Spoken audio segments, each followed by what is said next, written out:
जय हिंद साथियों।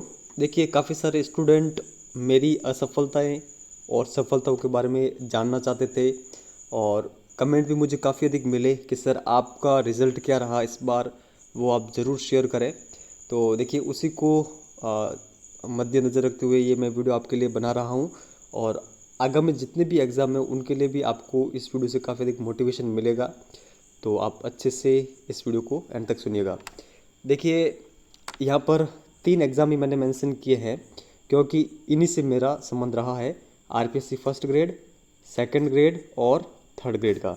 ठीक है, जो आरएमएसएस भी लेती है थर्ड ग्रेड का। तो इन तीनों से मेरा संबंध रहा है। सबसे पहले मैं आपको बता दूं, अधिकतर स्टूडेंट को ये पता भी होगा कि जो रीट का एग्ज़ाम हुआ था 2021 में, जो कि बाद में कैंसिल कर दिया गया था, तो उसमें जो मेरे अंक थे वो 150 में से थे 133, यानी 150 प्रश्न में से 133 प्रश्न मेरे सही हुए थे। बाद में आप सभी को पता है कि 2021 में ये भर्ती कैंसिल कर दी गई थी लेवल 2 वालों की।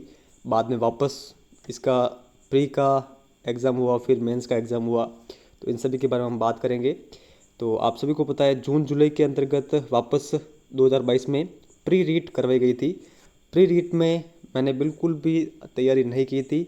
लगभग 10-15 दिन के अंतर्गत जो पहले जो पढ़ रखा था उनका रिवीजन किया था और 120 मार्क्स इस एग्ज़ाम के अंतर्गत आए थे। और जो फर्स्ट पारी थी जिसका पेपर सबसे अधिक हार्ड था, उसके अंतर्गत 120 जो क्वेश्चन मेरे सही हुए थे। अब देखिए, उसके बाद में मैंने जैसे ही प्री रीट कंप्लीट हुई तो मेरे सामने 2 ऑप्शन थे, थर्ड ग्रेड और फर्स्ट ग्रेड का। तो उसी समय देखिए मैंने डिसीजन लिया कि मुझे फर्स्ट ग्रेड की तैयारी करनी चाहिए। तो मैंने उसी टाइम, जब ये प्री रीट का एग्ज़ाम हो गया था, उस समय मैंने फर्स्ट ग्रेड ज्योग्राफी की तैयारी उस समय मैंने शुरू की थी। यानी मुझे जो टाइम मिला फर्स्ट ग्रेड की तैयारी के लिए वो मिला था जुलाई से अक्टूबर। ये जो एग्ज़ाम हुए थे फर्स्ट ग्रेड के अक्टूबर तक, तो ये टाइम मुझे मिला था। यानी जुलाई, अगस्त, सितंबर और अक्टूबर 15 के आसपास में एग्ज़ाम हो गए थे। तो लगभग 3 महीने आप समझ सकते हैं कि जुलाई में शायद प्री रीट के एग्ज़ाम थे, 15 जुलाई या फिर 20 जुलाई के आसपास में। तो उसके बाद में ही मैंने तैयारी शुरू की थी। तो आप 3 महीने का टाइम समझ सकते हैं और ये मैं मानता हूँ कि फर्स्ट ग्रेड की तैयारी के लिए काफ़ी कम समय है। फर्स्ट ग्रेड में अगर आपको सिलेक्शन लेना है तो कम से कम 6 महीने की आपकी तैयारी होनी चाहिए, वो भी अच्छे से। तो इसके अंतर्गत मेरा रिज़ल्ट क्या रहा, देखिए, जो पेपर फर्स्ट है, जो कि 75 क्वेश्चन जिसके अंतर्गत आते हैं, इसमें देखिए मेरे माइनस मार्किंग काट पीट कर जो प्रश्न बचे थे वो बचे थे 46। यानी टोटल जो प्रश्न सही हुए थे वो मेरे लगभग 50 के आसपास में सही हुए थे और शायद 12 क्वेश्चन गलत हुए थे। तो काट पीट कर 46 प्रश्न मेरे पीछे बचे। और जो मेन सब्जेक्ट वाला पेपर था ज्योग्राफी का, ज्योग्राफी वाले पेपर में मेरे केवल 150 में से 92 क्वेश्चन ही सही हो पाए। बाकी के माइनस मार्किंग हो गए लगभग 30 प्रश्न। तो काट पीटने के बाद में केवल 82 प्रश्न ही मेरे पीछे बचे। इस कारण फर्स्ट ग्रेड के अंतर्गत मेरा सिलेक्शन नहीं हो पाया। और इसमें देखिए, जो सबसे अधिक मेन जो मैं अपनी कमी समझता हूँ वो है कि मैंने इसकी जो तैयारी है वो टाइम पर शुरू नहीं की थी। अगर 6 महीने पहले अगर तैयारी मैंने इसकी शुरू कर ली होती, पेपर सेकंड में केवल अगर 100 क्वेश्चन भी 150 में से सही हो जाते तो इस बार फर्स्ट ग्रेड के अंतर्गत सिलेक्शन हो जाता। लेकिन खैर, आगे हम वापस तैयारी को कंटिन्यू रखेंगे। और आप सभी को पता है कि जब हम कोई भी एग्ज़ाम की तैयारी करते हैं, तैयारी करने के बाद में अगर हमें लगता है कि हमारा उसके अंतर्गत स्कोर कम रह रहा है तो हम थोड़ा सा मेंटली डिस्टर्ब हो जाते हैं। तो लगभग एग्ज़ाम शायद फर्स्ट ग्रेड के अक्टूबर 15 के आसपास हो गए थे। वहाँ से लगाकर 31 अक्टूबर तक मैं काफ़ी अधिक डिस्टर्ब था क्योंकि फर्स्ट ग्रेड का ये जो पेपर है मेरा सही नहीं गया। उसके बाद में मैंने सोचा कि ये पेपर सही नहीं गया लेकिन थर्ड ग्रेड का पेपर सही जाना चाहिए। तो उसी समय फिर मैंने इसको दिमाग से बाहर निकाल दिया और अपनी थर्ड ग्रेड की जो तैयारी है वो उसकी शुरुआत मैंने कर दी। थर्ड ग्रेड में भी देखिए मेरे पास 2 ऑप्शन थे, एसएसटी और इंग्लिश। तो मेरे जो फ्रेंड्स हैं उन्होंने भी मुझे सजेस्ट किया कि आप इंग्लिश से तैयारी करिए ताकि एक बार जो सिलेक्शन है वो सुनिश्चित हो सके, क्योंकि सीटें अच्छी थी एसएसटी से डबल थी।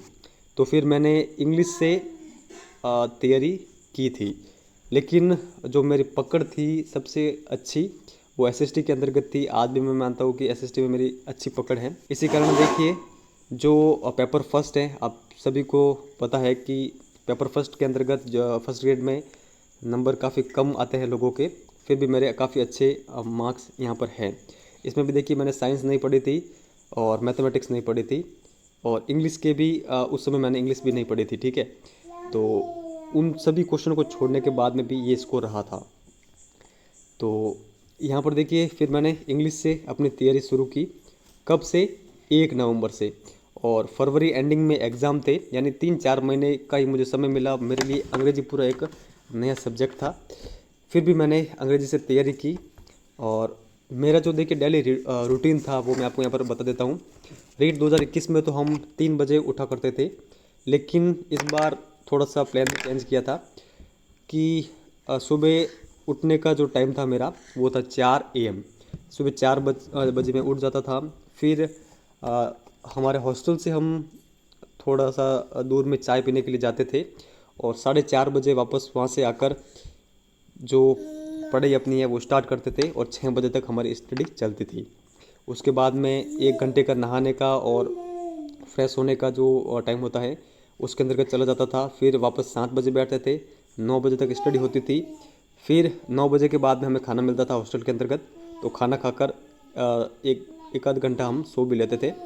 फिर बाद में वापस 11 बजे उठकर 1 बजे तक हमारी स्टडी चलती थी। फिर 1 घंटे का वापस बीच में रेस्ट, चाय पी कर आते थे, और बाद में वापस 2 बजे से लगभग 5 बजे तक हम स्टडी करते थे। फिर 5 से 8 बजे के बीच में कम्प्लीटली रेस्ट ही था।